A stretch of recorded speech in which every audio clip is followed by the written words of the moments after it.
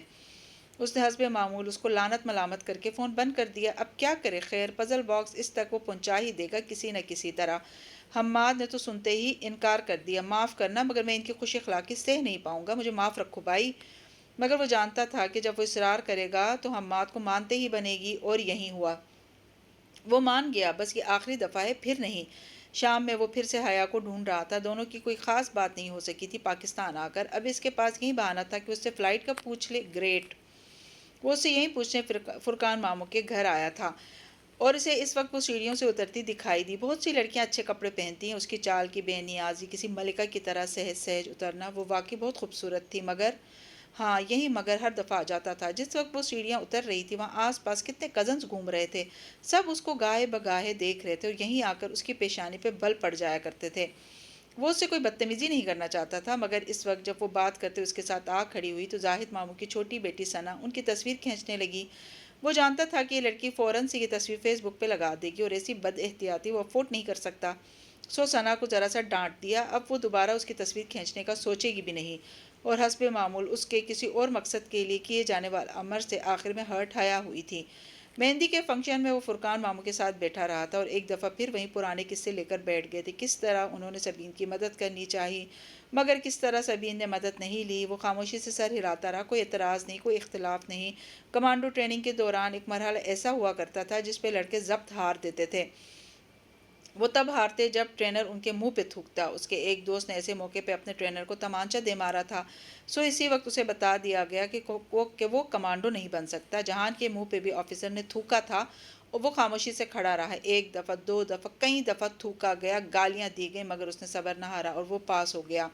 اب بھی اس نے خود کو ایسے ہی پاس کر دیا تھا۔ فنکشن کے دوران بدمزگی تب پھیلی جب ایک دم سے لائٹ چلی گئی۔ اس کے ماموں کے گھر میں لائٹ کا مسئلہ کبھی نہ ہوتا اگر جنریٹر جواب نہ دے دیتا۔ ایک دم سے دھکم پیل مچ گئی تھی۔ میکینک کا انتظار، شور، افراتفری، کوئی خود ہاتھ پیر ہلانے کے لیے تیار نہ تھا۔ بس میکینک آئے گا تو ٹھیک کر لے گا۔ وہ کچھ دیر بیٹھا رہا، پھر اسے کوفت ہونے لگی، یہ لوگ دوسروں پہ انحصار کیوں کرتے ہیں، اپنے مسئلے خود حل کیوں نہیں کرتے؟ وہ اٹھا اور چپ چاپ جنریٹر کا معائنہ کرنے لگا۔ ذرا سا مسئلہ تھا اور طوفان ایسے مچا دیا تھا سب نے، 5 منٹ بھی نہیں لگے اسے سب ٹھیک کرنے میں، اور تب تک وہ پورے مجمع کی توجہ پا چکا تھا۔ یہ چیز زیادہ کوفت دلانے والی تھی۔ وہ ہاتھ دھونے کے بہانے جلد ہی اندر چلا گیا، البتہ وہ جانتا تھا کہ سارا وقت حیا بہت مسرور انداز میں اسے دیکھتی رہی تھی، وہ جیسے اس پہ فخر کر رہی تھی۔ بعد میں سب مرد لاؤنج میں بیٹھ گئے تو وہ بھی وہیں بیٹھا رہا۔ لاشعوری طور پر وہ حیا کا منتظر تھا، کب وہ آئے گی اور وہ اسے دیکھ سکے۔ بہت دیر بعد وہ نظر آئی، ساتھ میں زاہد ماموں کی چھوٹی بیٹی بھی تھی۔ وہ دونوں کچن کی طرف جا رہی تھیں۔ اسے ابھی حیا کو دیکھ لینے کی ٹھیک سے خوشی بھی نہیں ہوئی تھی کہ اس نے محسوس کیا جب وہ چلتی ہوئی جا رہی تھی تو سب کزنز اسے ہی دیکھ رہے تھے، یہاں تک کہ داور بھی۔ اسے غصہ چڑھا، اتنا شدید کہ حد نہیں، مگر وہ کیا کر سکتا تھا؟ وہ تو اپنی ماں تک پہ کچھ امپوز نہیں کر سکا تھا کبھی، اپنی بیوی پہ کیا کرتا؟ پھر ایک دم سے کہیں سے زاہد ماموں کی بیٹی جس کی شادی تھی تن فن کرتی آئی اور داور کے اونچا بولنے کے سبب اس کو سنا کر واپس ہو لی۔ وہ واقعی شاکڈ ہو گیا اور کچھ پچھلا غصہ بھی تھا۔ وہ ایک دم سے کھڑا ہو گیا، باقی سب بھی اس کے پیچھے باہر آئے تھے۔ کسی نے البتہ اس لڑکی کو نہیں ٹوکا، کسی نے اسے نہیں ڈانٹا، کسی نے اسے وہ باتیں نہیں سنائی جو انہوں نے کئی برس پہلے اس کی ماں کو سنائی تھی۔ تب بھی فرقان ماموں لوگ ان کے لاؤنج میں تھی، تب بھی وہ یوں ہی اٹھے تھے اور باہر نکل گئے تھے، مگر اب نکلنے سے قبل کسی نے کچھ نہیں کہا تھا۔ کیا فرق تھا دونوں واقعات میں؟ ممی نے ان کی بے عزتی نہیں کی تھی، وہ گواہ تھا۔ مہوش نے داور کی بلکہ سب کی بے عزتی کی، وہ اس کا بھی گواہ تھا۔ پھر کیوں مہوش کو ایک لفظ بھی نہیں کہا گیا؟ کیونکہ وہ اثر و رسوخ والے باپ کی بیٹی تھی، کیونکہ اس کا باپ سامنے بیٹھا تھا، کیونکہ اس کے ہونے والا شوہر بہت امیر کبیر تھا اور ممی کے پاس ان میں سے کچھ بھی نہیں تھا اس وقت۔ اور ہاں، یہ اس کا ہونے والا شوہر، چلو وہ بھی دیکھے گا کتنا عرصہ اس کے امیر ہونے کا ڈھکوسلا چلتا ہے۔ جس طرح اس لڑکے کا بڑا بھائی بار بار اپنی دولت کی وجہ بتا رہا تھا، صاف ظاہر تھا کہ وہ ایک دم سے آئی ہوئی بلیک منی کی صفائی دے رہے ہیں، گدھے۔ مہوش کی بدتمیزی کے بعد جب سب بنا کھانا کھائے وہاں اٹھ آئے تو اس کے ذہن میں صرف یہی تھا کہ سلیمان ماموں نے کھانا نہیں کھایا۔ حیا نے باہر کھا لیا تھا، مگر ماموں، وہ ان کی اتنی پرواہ کیوں کر رہا ہے، پتہ نہیں۔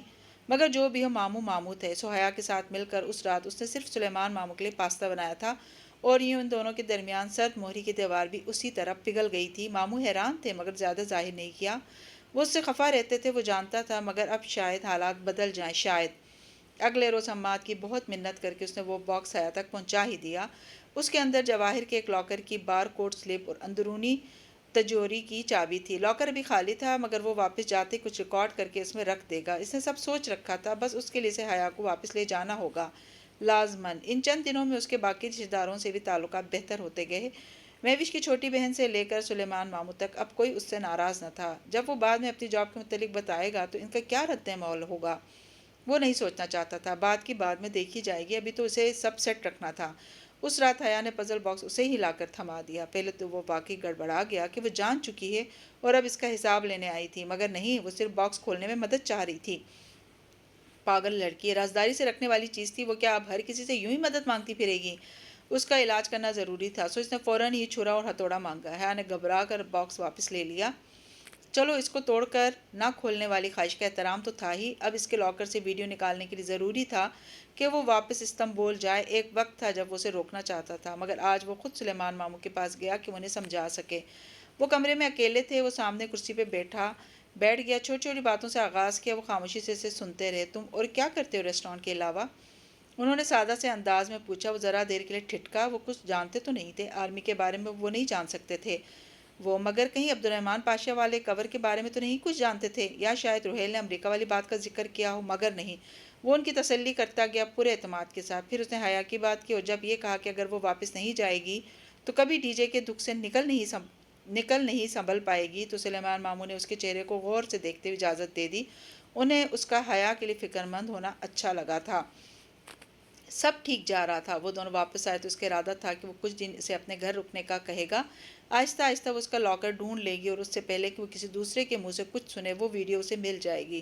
پھر وہ مل کر فیصلہ کریں گے کہ آگے زندگی انہیں کیسے گزارنی ہے۔ سب کچھ ٹھیک جا رہا تھا۔ پاکستان سے واپسی پہ اس کے سر کا درد بڑھتا ہی گیا تھا اور اس کے باعث اسے بخار ہو گیا تھا۔ پہلے دن تو حیا چلی گئی، اس نے کہا وہ کل آئے گی۔ ابھی وہ سبانجی دیکھنا چاہتی تھی، ڈی جے کی وجہ سے یقیناً۔ جس رات کے لیے حیا نے آنے کا کہا تھا، اس شام سے اس کا سر درد ناقابل برداشت صورت اختیار کر گیا تھا۔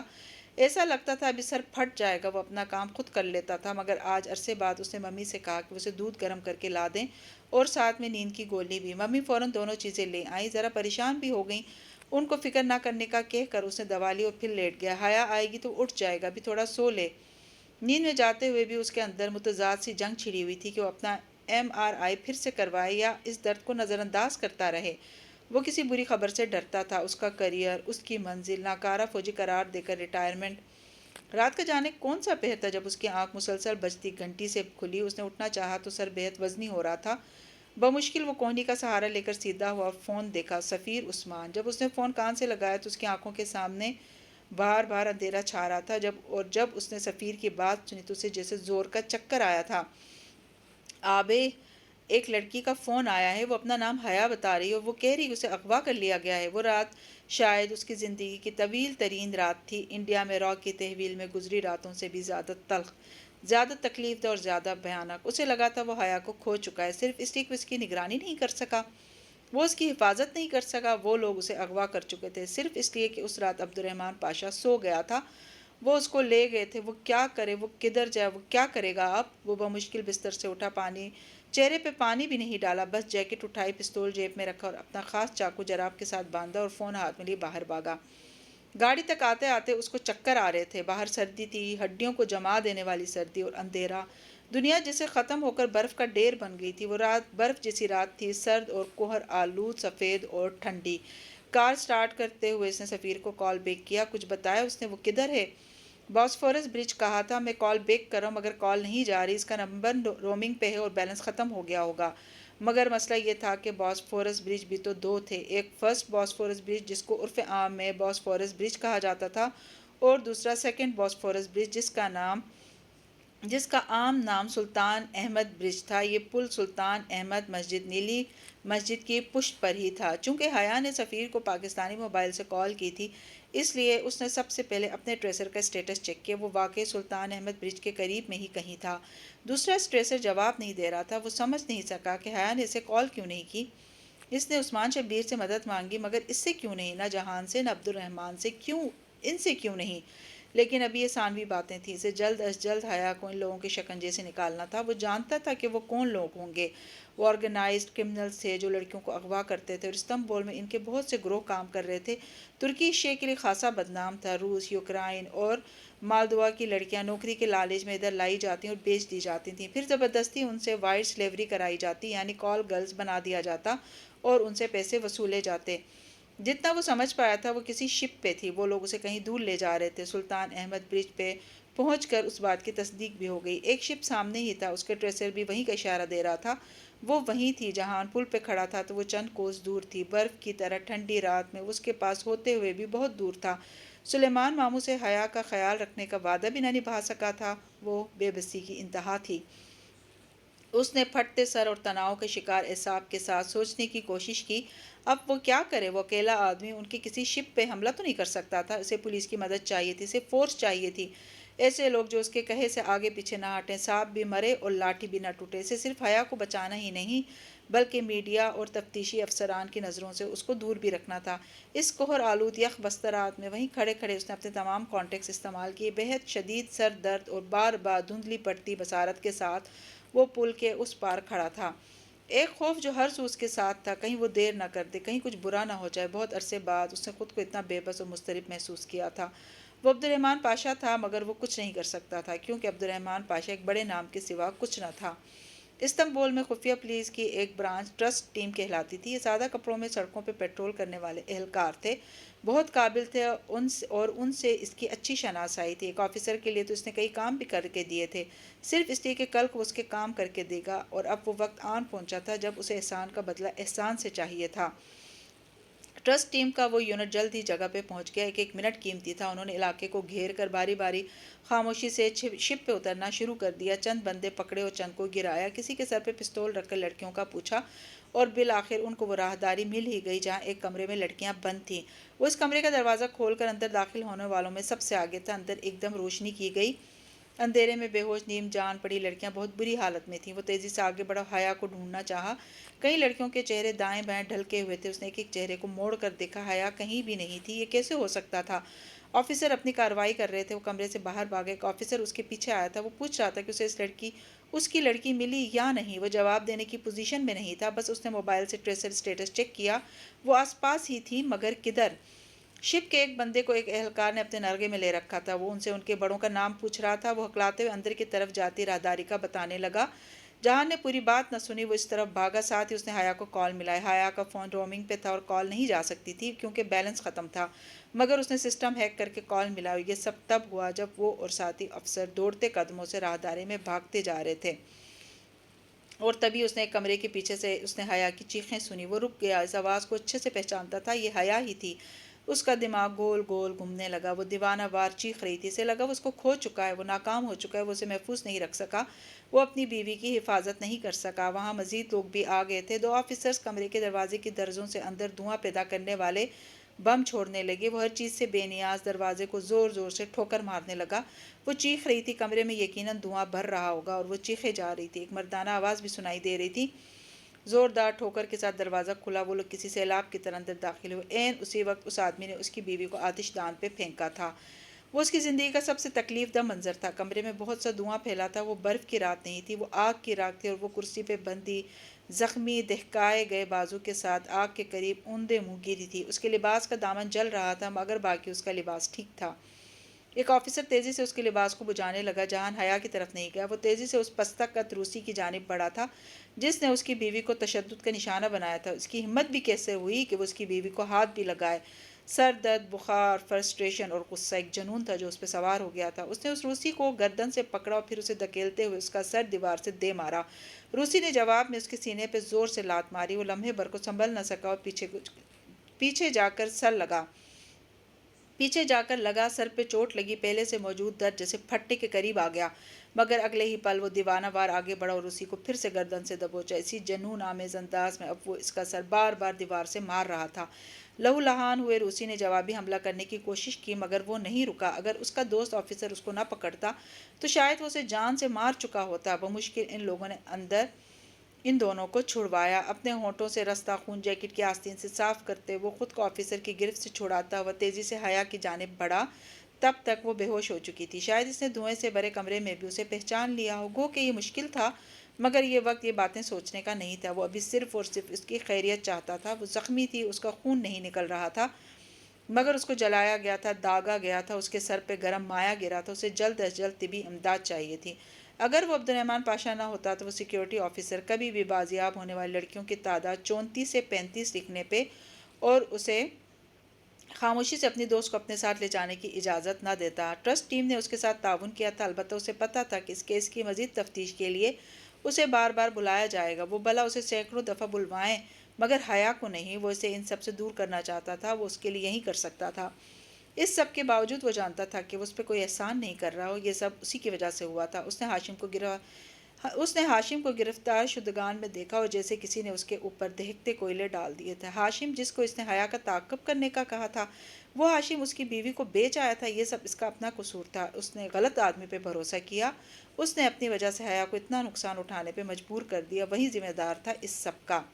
اپنے آپ کو ملامت کرتا وہ حیا کو وہاں سے لے آیا تھا، ایک ہی جگہ تھی جہاں وہ اس کو لے جا سکتا تھا۔ جہانگیر ممی کے پاس بھی نہیں، ممی یا کسی بھی رشتہ دار کو کچھ پتہ لگے یہ نہیں ہونا چاہیے تھا، چاہے وہ ممی ہی کیوں نہ ہو۔ اب بس ایک ہی جگہ تھی، بیوق ادا عائشہ گل۔ وہ اسے ہسپتال نہیں لے جانا چاہتا، اگر وہ اسے ہسپتال لے جائے گا تو صبح تک پورے ادلار کو خبر ہو جائے گی۔ اپنے کسی آدمی پہ اسے بھروسہ نہ تھا کہ وہ حیا کو کسی دوسرے کے ساتھ ہسپتال بھیج دے۔ وہ اتنا ہرٹ اور اتنا پریشان تھا کہ وہ آخری جگہ جہاں سے بات باہر نہیں نکلے گی اسے ادلار میں اپنا گھر ہی لگی تھی۔ حیا کے زخم ایسے نہ تھے کہ اسے فوری طبی امداد کی ضرورت پڑتی، مرہم پٹی تو وہ خود بھی کر سکتا تھا، مگر سارا مسئلہ اس کے بالوں کا تھا۔ اگر وہ خراب ہو گئے تو وہ ساری زندگی خود کو معاف نہیں کر سکے گا۔ ابھی جلد از جلد اس کے بالوں سے ویکس اتارنا تھا اور اس سلسلے میں عائشہ اس کے لیے کچھ کر سکتی تھی۔ عائشہ کو ان کاموں کا کوئی تجربہ نہ ہوگا، وہ کوئی پیرامیڈیکل سٹاف نہیں تھی، وہ تو چھوٹی سی لڑکی تھی، مگر وہ ایک بات جانتا تھا، وہ اس لڑکی پہ بھروسہ کر سکتا تھا۔ آگے عائشہ کیسے حیا کے بال ٹھیک کر سکتی تھی؟ عائشہ کا مسئلہ تھا خوف اور اچانک پڑی افطاد انسان کا اصل پوٹینشل اس کے سامنے لگتے ہیں اور وہ اس طرح کے شدید حالات میں ایسے کام کر جاتا ہے جو عام زندگی میں اسے لگتا ہے کہ اس سے کبھی نہیں ہو پائیں گے۔